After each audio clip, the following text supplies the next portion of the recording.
Hello, my name is Emily Norton, and today I'm going to walk you through a library instruction session that I typically give to first-year students to introduce them to academic research and to our library's online resources. This presentation is geared towards 1,000 or 2,000 level research and writing courses, such as our first-year composition courses. Throughout the presentation, I introduce students to the concept of academic research, the types of resources available to them, and how to navigate the library website to locate and use these resources. The presentation can be delivered in a short 20-minute session, or I can adapt it to fill the entire class time, depending on the needs of the instructor. My overall approach is one of accessibility and empowerment, with the goal of demystifying the academic research process in order to help students view academic research as an extension of the type of research they do in their day-to-day lives, rather than as a separate, intimidating entity. So with that, I am going to start sharing my screen to pull up the slide deck. I hope that you are able to see this. So this is called Introduction to Library Research, a guide to understanding, locating, and applying library resources to your research. Something I like to do always is to coordinate with my instructors to send this slide deck to students before I meet with them. And I find that this is very helpful for students, especially if they're able to pull the slide deck up during my presentation on their laptop or tablet, because we have a lot of hyperlinks throughout this presentation, and it allows them to navigate to each of those links on their own time so they can start exploring our library website and the library resources. I like to begin each and every instruction session with the Find Your Librarian tool. A lot of first-year students are not aware that each department has an assigned library liaison that can help them with their research. So this is always a pleasant surprise for them, especially that they can schedule a one-on-one research consultation with that subject librarian. So I include the link here, again, that I hope students are able to click on right there so that they can locate their librarian and their contact information and the form to schedule a research consultation. I also like to begin every library instruction session with how to access the USF Library's website, which they can either do through our My USF portal or through our URL. And then a link right there is to a video tutorial on how to connect from off campus. So when students are working remotely, that they are still able to access our USF Library website and all the resources available on it. The goals for the presentation are for students to be able to understand, locate, and use the resources, tools, and services available through the USF Library's website, and then to identify and apply the process of locating and assessing relevant, credible research and information for their course assignments. If it's a 20-minute session, if I'm just visiting the class briefly, these are obviously pretty lofty goals. However, I do find that regardless of the time, it is helpful for students to just get these basic building blocks of academic research on our library website, that then they can build upon that if they're schedule research consultation with their subject librarian. So I like to begin the session with an activity.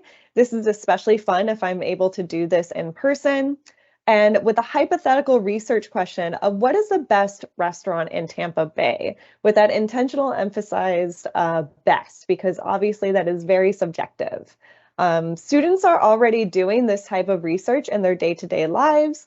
Most of them will research restaurants or stores before they visit them. They research products before they purchase them. So I'm trying to relate that research with academic research.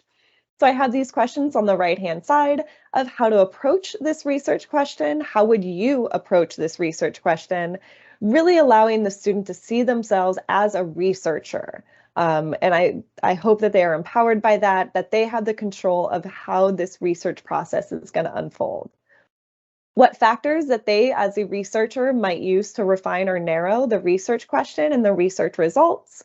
The platforms that they would use to find information relevant to this question, be it Google, be it Yelp, Instagram, what have you.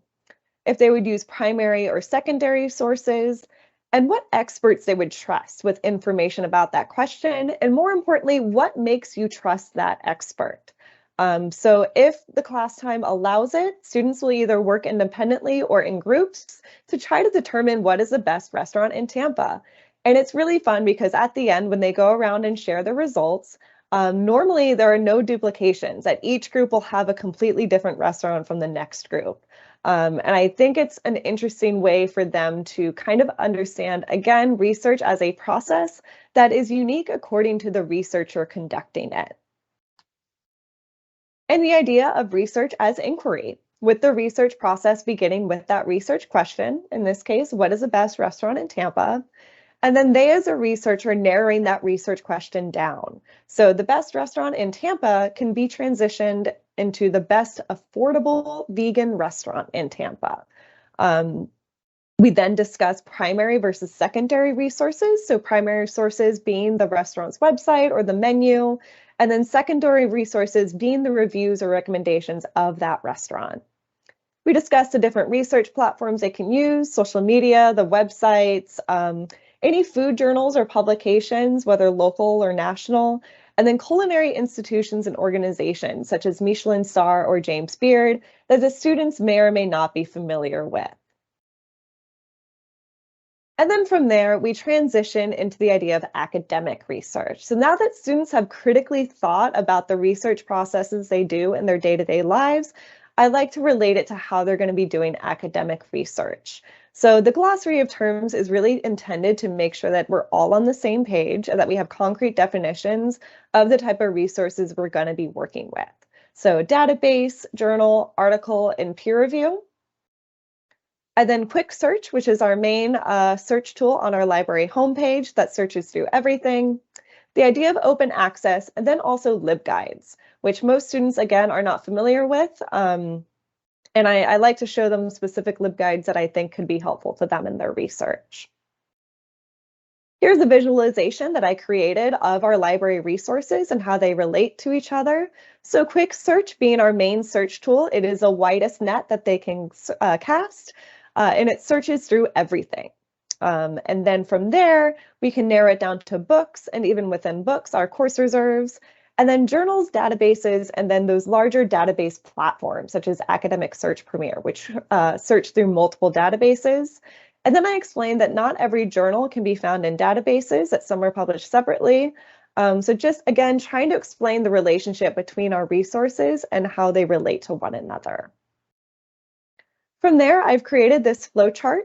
At the top is a research topic or the research question that they can then pop down to Quick Search, again, that wide net that they can cast. But then from there, they can whittle it down to our library catalog or world catalog, which would be books, ebooks, or other media resources.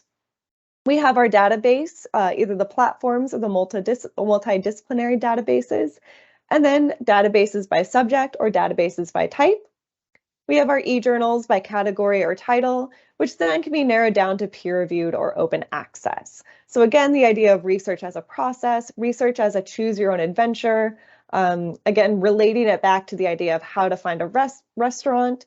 They navigated it down and were able to choose what platforms they wanted to use to do their research on that topic. I discussed how to refine research results by availability and location, peer-reviewed or open access, publication date, language or geography, and subject or category. These are all refined tools that are available on our website and our left-hand toolbar, and I show them how to do that. And then additional research paths. So we have hyperlinked subject headings and subject terms that they can click on to bring up similar research. And then anytime they find an article or a source that they find particularly helpful, I encourage them to look through the bibliography to see if they can find any additional articles that might be helpful to them. And then our related reading tools, related reading tool in our catalog, which will pull up any suggested additional topics based on what they're looking at. And then I do pull up our library website. So here's our library main page. And throughout the demonstration, I go through each and every one of the tools available that I think would be helpful, including our subject and course guides. I like to pull up the tutorials and workshops, our different collections that they might be interested in, as well as services, especially the services for undergraduates and the ILL as well. They usually find that pretty helpful. But then on the main page, I like to get ideas from them on what we can search. So for example, we might be doing climate change, impact Florida, and I just want to do a demonstration of how to use our quick search. So I pull it up here. And then again, on this left-hand toolbar, going to peer-reviewed articles only. Now that they understand what peer-reviewed is and what a peer-reviewed journal is, so we'll pull this one up as an example. And so I walk them through the process of understanding what all this information means, how they can actually access that article in order to read it, all these different tools here that they might find helpful, especially the citation tool that they can choose which citation format to use. And then the information down here on that article, including those hyperlink subject headings where they can pull up similar research on those topics, and then the related readings on the right-hand side that they might find helpful. Back here. But again, it is a lot of repetition going through and show them again and again how to locate the different resources, how to search through our databases, what databases might be helpful to them. Same with the e-journals. Back here. Here's a curated list of library resources for our students that I suggest, including links to the subject and course LibGuides, our workshops and tutorials, citation management software, the form to submit for a research consultation, introductions to ILL and UBarrow.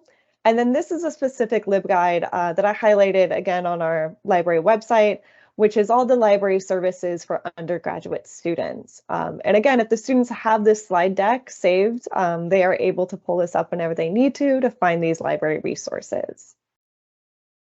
And then, of course, getting help. The Find My Librarian tool for scheduling research consultations. It's a really underutilized resource on our campus, and so I try to highlight it whenever possible. And then we have the Ask a Librarian chat feature on our website that they can use for general assistance.